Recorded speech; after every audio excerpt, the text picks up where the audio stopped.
ایک سوال ہے سر کہ اچھا سر، ابو بکر کے احسانات اور ایک ہاتھ میں رسول صلی اللہ علیہ وآلہ وسلم کے ابو بکر کا ہاتھ ہوگا اور ایک عمر کا ہاتھ ہوگا، یہ ہماری مساجد میں ہمیں نا بار بار سنا کے، مطلب جب ہم پڑھتے ہیں، مطلب جو کوئی بندہ بھی کسی بھی اہل تشریح کی کوئی ویڈیو یا کوئی ان کی کتاب پڑھتا ہے تو اس میں مختلف ہوتا ہے، حالانکہ ہمارے یہاں پہ جو کبھی حدیثیں سناتے ہیں فضائل اعمال کی، جی ابو بکر نے ٹاٹ کا لباس پہن لیا اور پھر فرشتوں کو بھی اللہ نے پہناتی ہے، کچھ اس طرح سے یہ فضائل اعمال میں لکھی ہوئی ہیں۔ بہرحال اوکے، سن لو بھائی، سن لو بھائی، سن لو، تھینک یو میرے بھائی، جی سب سے بھائی، سلامت رہو، تھینک یو۔ اگر ابو بکر عمر کے اعمال اتنے فضائل ہیں، ٹھیک ہے نا، تو ان کی کارکردگی کیوں نہیں، ان کی خلافت کی کیوں دلیل نہیں ہے؟ اگر ایک شخص بھائی اتنا اچھا آدمی ہے کہ وہ سب سے بہترین ہے، تو اس نے خلافت کا عہدہ سنبھال لیا ہے، تو اس کی خلافت کی کوئی دلیل کیوں نہیں ہے؟ کوئی حدیث ہمیں دکھائیں اس کی خلافت پر۔ نبی کریم صلی اللہ علیہ وسلم دنیا سے چلے گئے، ان کا کوئی کتاب تھوڑی تھا، یہ ان کے حدیث کی کتاب ہے، ٹھیک ہے نا۔ یہ لوگوں کے ذہنوں میں حدیث باقی رہ گئے جو ان کی یادداشت، اور وہ اگلی نسلوں میں منتقل ہو گئی، نسل بنسل، نسل بنسل، زبان سے، زبانی طور پر ایک 150 سال گزر گئے، پھر کتابوں کی 150 سال کے بعد کتابوں کی صورت میں آ گئے۔ تو اس زمانے میں بہت سارے باتیں پیش آئی ہیں۔ ایک جو اہم بات پیش آئی ہے کہ اہل بیت علیہ السلام کا حق ضائع ہوا، اور اہل بیت علیہ السلام کے حق پہ کس نے قبضہ کیا؟ وہ اہل بیت علیہ السلام کے دشمنوں نے۔ اب ابو بکر عمر کو چھوڑ دیں، معاویہ اتنا بڑا دشمن ہے، یزید اتنا بڑا دشمن ہے، مروان ابن الحکم اتنا بڑا دشمن ہے۔ یزید نے کربلا میں اہل بیت علیہ السلام کے ساتھ جو کیا، پھر اس کے بعد واقع حرہ میں جو اہل مدینہ کے ساتھ کیا ہے، ہزاروں کی تعداد میں مدینہ والوں کی بچیوں کے ساتھ ان لوگوں نے زنا کیا بالجبر، شام والوں نے مدینے میں صحابہ کی بیٹیوں کے ساتھ، صحابہ کے بہوؤں کے ساتھ، ان کے نواسیوں کے ساتھ انہوں نے زنا کیا بالجبر، ریپ کیا، ہزاروں کی تعداد میں بچے پیدا ہوئے تھے مدینہ میں زنا سے، ان کو اولاد الحرہ کہتے تھے، حرہ کے بعد جو کنواریاں اور لڑکیاں نا ان کے بچے پیدا ہوئے تھے، واقعہ حرم، یہ سب کتب میں موجود ہے۔ ان لوگوں نے کعبہ کو جلایا تھا، مروان ابن الحکم نے، ان کا خلیفہ ہے، بخاری مسلم کا وہ راوی ہے، صحابی بھی ہے، ان کا امیر بھی ہے، ان کو امیر المؤمنین خلیفہ کہتے ہیں ملعون، تو اس نے خانہ کعبہ کو جلایا۔ یہ تو تاریخ ہے۔ یہ خانہ کعبہ کو کس نے آگ لگایا؟ کس نے منجنیق پھینکا تھا؟ اور عبداللہ ابن زبیر مدینے میں تھا، مکے میں تھا، اس نے مکے کو دارالخلافہ بنایا، تو اس کے ساتھ لڑائی یہ کر نہیں سکتے تھے، تو انہیں دور سے وہ پتھر پھینکتے تھے، منجنیق پہ کیٹاپولٹ، انگلش میں کیٹاپولٹ بولتے ہیں نا، تو مثلا بم میزائل پہنتے تھے اس زمانے میں، پہاڑی کے اوپر سے پتھر کو، بڑے پتھروں کو باندھ کے، وہ اس کو تیل لگا کے، اس پہ کپڑے ڈال کے تاکہ آگ لگ جائے، کعبے کو لگاتے تھے، کعبے کو آگ لگے، کعبہ کو توڑ دیا ان لوگوں نے۔ تو بھائی یہ لوگ، آپ کو پتہ ہے ان لوگوں کے اپوزیشن کون ہے؟ اہل بیت طاہرین علیہم الصلوۃ والسلام۔ تو اہل بیت علیہم الصلوۃ والسلام کے مقابلے کے لیے، امیر المؤمنین علیہ السلام کے مقابلے کے لیے، ان کے لیے کون سا مشکل ہے جو کعبہ جلا سکتا ہے؟ وہ نبی کریم صلی اللہ علیہ وسلم کے متعلق کے زبان پہ غلط احادیث نہیں بنا سکتا۔ کعبہ جلانا اب زیادہ مشکل ہے، یا کوئی کہتے کہ میں نے پیغمبر سے یہ سنا کہ انہوں نے یہ فرمایا، یا میں نے فلان صحابی سے یہ سنا کہ اس نے کہا کہ ابو بکر عمر اتنے بڑے لوگ ہیں۔ یہ کون سا زیادہ مشکل ہے؟ میرے محترم ناظرین، یہ کتاب ہے کتاب الموضوعات، جزء ثانی، تعلیف ہے ابو الفرج ابن الجوزی کی۔ یہ بہت بڑے محدث ہیں، محقق ہیں جماعت عمریہ کے۔ صفحہ نمبر 597 میں کتاب چھپی ہے، جز نمبر 2 ہے کتاب الموضوعات میں۔ ملاحظہ فرمائیے اس کتاب میں صفحہ نمبر 24 میں سند کے ساتھ روایت کرتے ہیں احمد بن حنبل سے۔ احمد بن حنبل نے کہا، میں نے احمد بن حنبل سے پوچھا کہ ما تقول فی علی و معاویہ، علی علیہ السلام اور معاویہ کے متعلق کیا کہتے ہو کہ ان کے آپس میں دشمنی تھی، ٹھیک ہے نا، جنگیں ہوئی۔ فاطرق، احمد بن حنبل نے اپنا سر سوچ میں نیچے ڈالا، نیچے دیکھتا رہا، گورتا رہا۔ ثم قال، سوچنے کے بعد کہا، ایش اقول فیہم، میں نے اس کو کہا کہ میں کیا کہوں ان دونوں کے دشمنی میں۔ ان علی علیہ السلام کان کثیر الاعداء، امیر المؤمنین علیہ السلام کے بڑے دشمن تھے۔ دشمن ان کا کون تھا بھائی؟ پورا گورنمنٹ ان کا دشمن ہے۔ گورنمنٹ کون سی گورنمنٹ؟ ہر جگہ پہ، صرف یہ نہیں کہ وہ شام میں حکومت کرتے ہیں، ہر جگہ ان کی حکومت ہے۔ مدینے میں ان کی حکومت ہے، عراق میں ان کی حکومت ہے، یمن میں ان کی حکومت ہے، بحرین میں ان کی حکومت ہے، مصر میں ان کی حکومت ہے، خراسان میں ان کی حکومت ہے، سندھ میں ان کی حکومت ہے، ہر جگہ ان کی حکومت ہے، اندلس تک بنی امیہ کی حکومت۔ امیر المؤمنین علیہ السلام کے بڑے دشمن تھے، دشمن بہت زیادہ۔ ففتش اعداؤه له عیبا فلم یجدوا، امیر المؤمنین علیہ السلام کے دشمنوں نے دیکھا کہ ہم امیر المؤمنین علیہ السلام میں کوئی عیب ڈھونڈ لینا کہ ان کے نستجیر باللہ، وہ جاہل ہوں، ان کے جہل کی کوئی مثال ہو، جنگ میں کوئی ان کی بہادری نہ ہو، خلوص نہ ہو، تقوی نہ ہو، زہد نہ ہو، حلم نہ ہو، وہی خوف خدا نہ ہو، رسول صلی اللہ علیہ وسلم سے خلوص نہ ہو، اسلام سے خدمت نہ ہو، کوئی بھی عیب مل جائے ہمیں تاکہ ہم اس کو بڑا چڑھا کر بیان۔ کوئی عیب ملا ہی نہیں ان کو۔ جب عیب نہیں ملا تو کیا؟ جاؤ الی رجل قد حاربه وقاتله فاطروه قیادا منهم له، تو وہ لوگوں نے کیا؟ ان لوگوں نے امیر المؤمنین علیہ السلام کے دشمنوں کو ڈھونڈ لیا کہ ان کے مخالف کون، ان کے مخالفوں، امیر المؤمنین علیہ السلام میں تو کوئی عیب نہیں ہے، ان کے مخالفین کی ثنا کرنا انہوں نے شروع کر دی۔ ان کے جو مخالف ہیں امیر المؤمنین علیہ السلام کے جو اپوزیشن ہے، مخالف، اس کی شان میں مناقب نقل کرو، احادیث نقل کرو، روایات نقل کر دو اس کی شان میں۔ تو اس طرح روایت بنتی گئی یہ کتاب ہے شرح نهج البلاغہ لابن ابی الحدید المعتزلی، چاپ عیسیٰ البابی الحلبی و شرکاء جزء 11۔ ابن ابی الحدید جو ہے معتزلی ہے، یہ شیعہ نہیں ہے، یہ ابو بکر عمر عثمان کی خلافت کو صحیح شرعی مانتا ہے، امیر المومنین علیہ السلام کو چوتھا خلیفہ مانتا ہے۔ یہ اپنے شرح میں ملاحظہ فرمائیے، یہ شرح چھپی ہے سنہ 1965 مصر میں۔ اچھا، یہاں پر بہت ساری روایت نقل کرتا ہے، صفحہ نمبر 44 میں یہ روایت میں آپ کو دکھاؤں کہ یہ روایت کرتے ہیں المدائنی کے کتاب الاحداث سے۔ ابو الحسن علی بن محمد المدائنی بہت بڑے محدث تھے اور مورخ تھے جماعت مخالفین کے، یہ بخاری مسلم سے بہت پہلے گزرے ہیں۔ ان کے کتابیں آپ کتاب فہرست ابن ندیم میں کرتا کہ اس کی کتابیں بہت زیادہ ہیں، اس کی اکثر کتابیں ضائع ہو چکی، لیکن اس زمانے میں ان کے پاس تھا ابن ابی الحدید، وہ ان کی کتاب سے نقل کرتے ہیں۔ كتب معاویہ نسخة واحدة الى عماله بعد عام الجماع ان برئت الذمة ممن روى شيئا من فضل ابی تراب واہل بیتہ صلوات اللہ علیہ۔ معاویہ لعنت اللہ علیہ نے اعلان کیا، سب اس کے جتنے شہر تھے وہاں پہ خط بھیجا اس نے کہ جو بھی شخص امیر المؤمنین علیہ السلام یا اہل بیت علیہ السلام کی شان میں حدیث نقل کرے تو اس کا خون، اس کا جان، اس کا مال، اس کی ناموس جو ہے محفوظ نہیں ہے، پر وہ اس اپنی خیر کرے۔ تو جب یہ ہوا فقامت الخطباء في كل كورة وعلى كل منبر يلعنون علي علیہ السلام ويبرؤون منه ويقعون فيه وفي اهل بیت۔ تو اس زمانے میں پھر یہ جب معاویہ کی جانب سے یہ حکم ہوا تو ہر شہر میں، ہر جگہ، ہر منبر پر، خطباء منابر پر انہوں نے کیا شروع کیا؟ لعنت کرنا شروع کر دی، گالی دینا امیر المؤمنین اور اہل بیت الطاہرین علیہم السلام۔ اس کے بعد یہ کافی حدیث لمبی ہے، یہ حدیث کافی لمبی ہے، میں اس کو پڑھ دیتا ہوں، کوئی بات نہیں۔ اس نے کہا کہ اس زمانے میں کیونکہ کوفہ میں، عراق میں شیعہ زیادہ تھے، کیونکہ امیر المؤمنین علیہ السلام کی دارالخلافہ وہاں پہ تھا، تو وہاں پہ سب لوگوں پہ وہاں پہ شدت بہت زیادہ تھا، اور وہاں پر زیاد ابن سمیہ کون ہے؟ جس کو زیاد ابن ابی کہتے ہیں نا، ابن سمیہ اس کو کیوں کہتے ہیں؟ کیونکہ یہ بنی امیہ کی حکومت میں اس کو زیاد ابن ابی سفیان کہتے تھے، کیونکہ ابو سفیان اس کی کہانی بھی بڑی لمبی ہے۔ زیاد جو تھا نا یہ طائف کا رہنے والا تھا زیاد، تو یہ بڑا لائق آدمی تھا۔ تو زیاد نے کہا کہ وہ ابو سفیان، معاویہ نے یہ کہا کہ میرے والد نے اس کی ماں کے ساتھ زنا کیا اور یہ میرا بھائی ہے۔ اور ایک صحابی تھا اس زمانے میں، اس کا نام بھی میں بھول گیا، میں سب کتب میں موجود ہے، اس صحابی کو بھی لے کے آئے، صحابی نے بھی شہادت دے دی کہ جی ہاں، اس کی کہانی میں کچھ لطف ہے وہ سنے، وہ کبھی دکھائیں گے آپ کتابوں۔ اس نے کہا جی ہاں میں طائف میں تھا، ایک دن ابو سفیان وہاں پہ آیا تھا، تو اس نے مجھ سے کہا کہ مجھے کسی عورت کوئی عورت چاہیے، تو میں نے کہا کہ یہ ہے سمیہ کو تو آپ جانتے ہیں، اس کو لے کے آتا ہوں آپ کے۔ یہ لگتا ہے کہ یہ بھائی وہ سپلائر تھا، یہ صحابی بھی یعنی عورتوں کو سپلائی کرتا تھا مردوں کے لیے۔ تو آپ کو پتہ ہے کہ وہ اس میں بڑی بدبو ہے، لیکن کام اس کی ابت جو ہے، اس کی بغل میں بڑی بدبو ہے، یعنی زیاد کی ماں جو ہے، لیکن اس سے آپ کا گزارا ہو جائے۔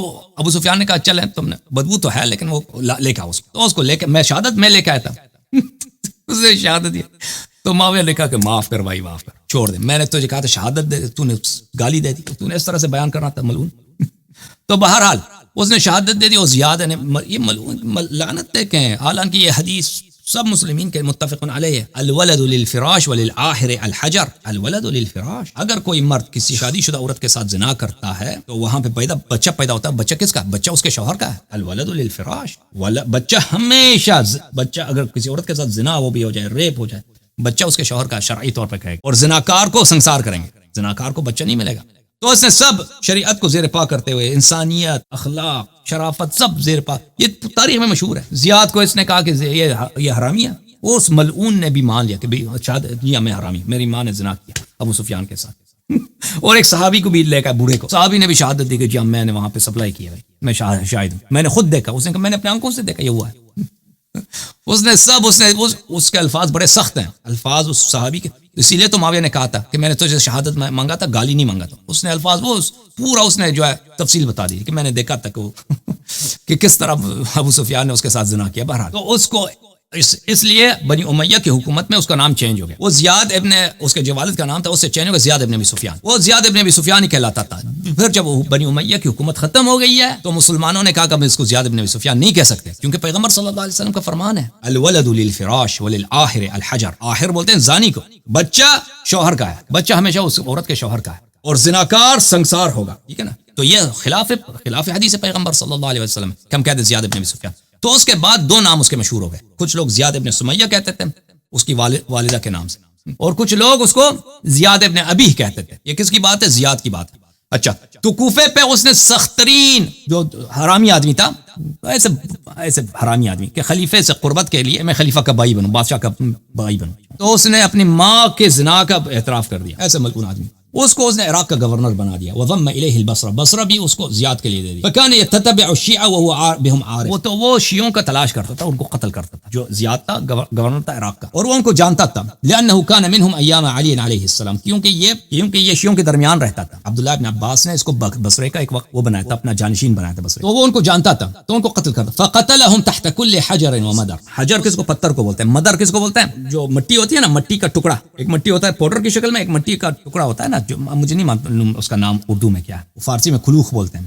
اچھا، ہر پتھر کے نیچے اور ہر ریتی کے نیچے یہ اس کو قتل کرتے، شیعوں کو قتل کرتے تھے. وَأَخَافَهُمْ، بڑا شیعوں کو ڈرایا تھا. وَقَطَعَ الْأَيْدِيَ وَالْأَرْجُلَ وَسَمَلَ الْعُيُونَ، لوگوں کے ہاتھ کاٹتے تھے، لوگوں کے پیر کاٹتے تھے، اور آنکھوں پہ اس کے جو ہے کیل آنکھوں میں لگا تھا، نابینا بنا تھا. وَصَلَبَهُمْ عَلَى جُذُوعِ النَّخْلِ، شیعوں کو درختوں پہ اس نے سولی پہ چڑھایا. وَطَرَدَهُمْ وَشَرَّدَهُم مِنَ الْعِرَاقِ، ان کو عراق سے بگا دیا. عراق میں شیعہ ختم ہو گئے. فَلَمْ يَبْقَ بِهَا معروف منهم، شیعوں کے کوئی جانی پہچانی شخصیت عراق میں نہیں بچا تھا. وَكَتَبَ مُعَاوِيَةُ إِلَى جَمِيعِ عُمَّالِهِ فِي الْآفَاقِ، معاویہ نے پھر اپنے جو اس کے گورنر تھے سب بلاد میں، سب شہروں میں، ان کو حکم بھیجا. کیا حکم؟ اللہ یجیز لأحد من شیعة علی وأہل بیتہ شہادہ، کہ آج کے بعد کسی بھی شیعہ کا، جو علی علیہ السلام کا شیعہ ہو یا اہل بیت علیہ السلام کا شیعہ، اس کی شہادت کسی بھی نکاح کا معاملہ ہو یا جج کے سامنے کوئی پیشی ہو تو ان کی شہادت، شیعہ شہادت دے گا تو اس کی شہادت قبول نہیں کرنا. وكتب إليهم أن انظروا من قبلكم من شيعة عثمان ومحبيه وأهل ولايته والذين يرون ما فضائله ومناقبه، اور سب کو حکم دیا کہ تم دیکھو تمہارے شہروں میں کون ہے کہ عثمان کو محبت کرتے ہیں، کیونکہ خود بنی امیہ کا تھا، عثمان بھی بنی امیہ کا تھا. تو جو شخص عثمان کے فضائل کو مانتا ہے اس کو تم کیا کرو، اس کی عزت کرو. فأدنوا مجالسهم وقربوهم واقربوهم، تو ان کو اپنے دربار میں جگہ دے دو، ان کو عزت کرو اور ان خاص خیال کرنا. واكتبوا لي بكل ما يروى بكل ما يروي كل رجل منهم واسمه واسم ابيه وعشيرته، اور مجھے رپورٹ دے دو کون ہے جو عثمان کی فضیلت میں حدیث نقل کرے، اس کا اسم، اس کا قبیلے کا اسم، نام، اور اس کے والد کا اسم مجھے بھیج دو تاکہ میں اس کے لیے انعامات بھیج دوں. تو اس طرح عثمان کے فضائل زیادہ ہو گئے. ففعلوا ذلك، تو لوگوں نے یہی کیا، سب گورنروں نے یہی کیا کہ بھئی جو عثمان کے فضیلت میں حدیث نقل کرتا ہے اس کا نام معاویہ کو شام بھیجتے تھے، وہاں سے انعام آتے. جب یہ کیا حتی اکثروا فی فضائل عثمان و مناقبہ، عثمان کے فضائل و مناقب بہت نقل ہونے لگے. لما كان يبعثه الیہم معاویہ من الصلات والکساء والحباء والقطاع، کیونکہ معاویہ وہاں سے انعام بیچتا تھا، وہاں سے قیمتی کپڑے بیچتا تھا، اور ان کو باغات دیتے، ان کو زمینیں ملتی تھیں جو حدیث زیادہ نقل کرے عثمان کی فضیلت. ويفيضه في العرب منهم والموالي، اور عرب غیر عرب سب جو ہے نقل کرنے لگی کہ بھئی ہم نے سنا ابو ہریرہ، کوئی کہتا ہے میں نے ابو ہریرہ سے سنا، کوئی کہتا ہے میں نے فلانے سے یہ سنا ہے،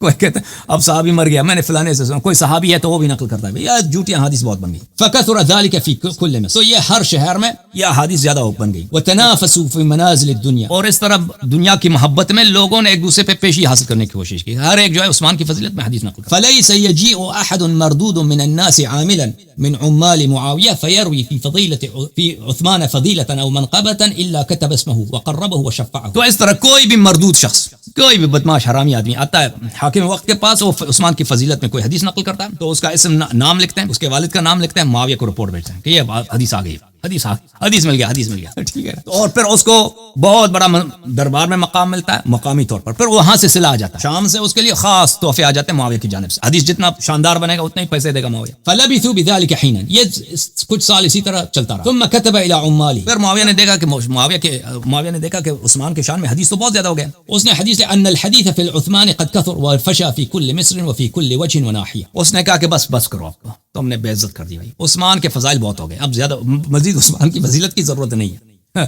ہر شہر میں عثمان کے بڑے فضائل پھیل گئے. فاذا جاءكم كتابي هذا فتح الناس الى الروايه في فضائل الصحابه والخلفاء الاولین، اب جب میرا یہ آرڈر پہنچا نا اب عثمان کو چھوڑ دو، اب صحابہ کے فضائل میں فلان صحابی اور جو دو لوگ پہلے خلیفہ ان کے فضیلہ میں حدیث نقل کرو. ولا تتركوا خبرا يرويه احد من المسلمين في ابي تراب الا وتاتوني بمناقض له في الصحابه، اس نے حکم دے دیا کہ بھائی ابو تراب کو سلام اللہ علی ابی تراب، سلام اللہ علی امیر المؤمنین ولعنۃ اللہ علی اعدائه، تم دیکھو کہ ابی تراب کی فضل میں جو بھی حدیث ہے اسی کے مقابلے میں مجھے حدیث چاہیے صحابہ کی شان میں، کوئی فضیلت ان کے لیے نہیں چھوڑنا، جو بھی فضیلت علی علیہ الصلوۃ والسلام کی ہے اس کے مقابلے میں صحابہ کے لیے بھی حدیث نقل کرو، جس نے بھی حدیث نقل کی اس کا رپورٹ مجھے بھیج دو، صلہ میں یہاں سے بھیج دوں. فإن هذا احب الی واقر لعینی، یہ مجھے بہت پسند ہے اور یہ میرے آنکھوں کی ٹھنڈک ہے. کہ ابی تراب ملعون جو گالی دیتا تھا نا ممبروں سے، حضرت امیر المؤمنین علیہ الصلوۃ والسلام، ان کی کوئی فضیلت نہیں چھوڑنا تم نے، اس کے مقابلے میں صحابہ کے لیے تم نے حدیث بنانا. اچھا اس زمانے میں تو کتاب وغیرہ تو کچھ تھا ہی نہیں کہ حدیث کی کوئی کتاب، کوئی بھی شخص ادعا کہ میں نے فلانے سے یہ سنا ہے، یا میں صحابی اگر ہے تو میں نے یہ سنا ہے، ٹھیک ہے نا، پیغمبر صلی اللہ علیہ وسلم سے یہ سنا ہے، حدیث نقل کرنا کون سی مشکل کام، بالخصوص اگر اس کو گورنمنٹ پروٹیکشن دے رہا ہے، نہ صرف پروٹیکشن دے رہا ہے، پیسے دے رہا ہے. اچھا وَأَدْحَضُوا لِحُجَّةِ أَبِي تُرَابَ شِيعَتِهِ، ہاں یہ جو تم کام کرو گے نا کہ ابی تراب علیہ السلام امیر المومنین علیہ السلام کے ہر فضیلت کے مقابلے میں صحابہ کے لیے فضیلت بناؤ گے نا، یہ شیعوں کی ابو تراب علیہ السلام امیر المومنین علیہ السلام اور ان کے شیعوں کی تمام حجج کو باطل کر دے گی اس طرح. واشد الیہم من مناقب عثمان وفضل، اور یہ اس کی کارآمدی زیادہ ہے کہ ہم عثمان کے فضائل پہ لگ جائیں، ٹھیک ہے نا. معاویہ نے خود کہا یہ عثمان کے فضائل نقل کرنے سے یہ بہتر ہے، اس کے فائدے زیادہ. فقرأت كتبه على الناس، تو اس زمانے میں سب شہروں میں سب اتنے جتنے صوبے تھے اور شہر تھے وہاں پہ مساجد تھے، خطبے دیتے تھے لوگ اور اس کے گورنر تھے، انہوں نے یہ سب خطوط سب لوگوں کے لیے پڑھ لیا کہ بھئی اب حکم یہ ہے کہ اگر کسی کو حدیث ہے کسی صحابہ کی شان میں، جو ابو تراب کو وہ تو گالی دیتے سلام اللہ علیہ، ابو تراب وہ کہتے بھی تھے گالی کے طور پہ کہتے تھے نا، وہ تو وہ منقبت کے طور پہ تو ابو تراب نہیں کہتے تھے. تو اگر کسی کے پاس اس کے مقابلے میں کوئی حدیث ہے وہ ہمیں لا کے سنا دے، ہم نام لکھ دیں گے اس کا اور پھر معاویہ وہاں سے بہت کچھ بھیج دے گا. جب یہ وہ آرڈر آیا وہاں سے اور گورنروں نے سب نے قاضیوں نے مولویوں نے سب نے یہ پڑھ لیا تو کیا ہوا، فرویت اخبار کثیرۃ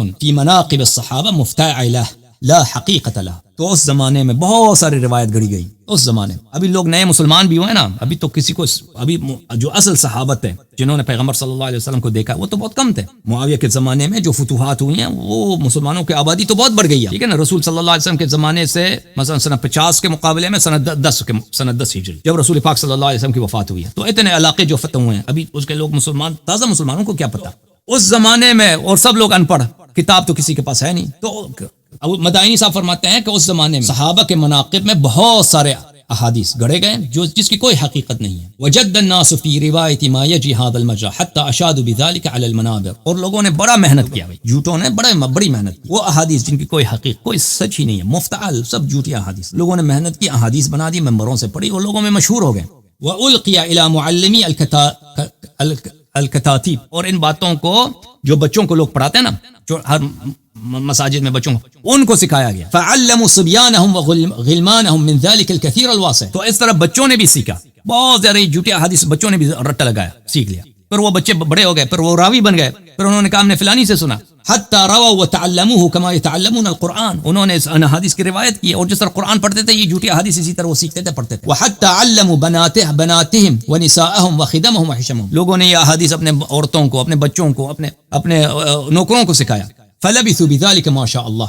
اس کے بعد اور بھی اس کا اسی کتاب شرح نہج البلاغہ میں ابن ابی الحدید ایک اور بھی روایت کرتے ہیں، شرح نہج البلاغہ ابن ابی الحدید کی جلد نمبر 11، یہ صفحہ نمبر ہے 43 میں روایت کرتے ہیں.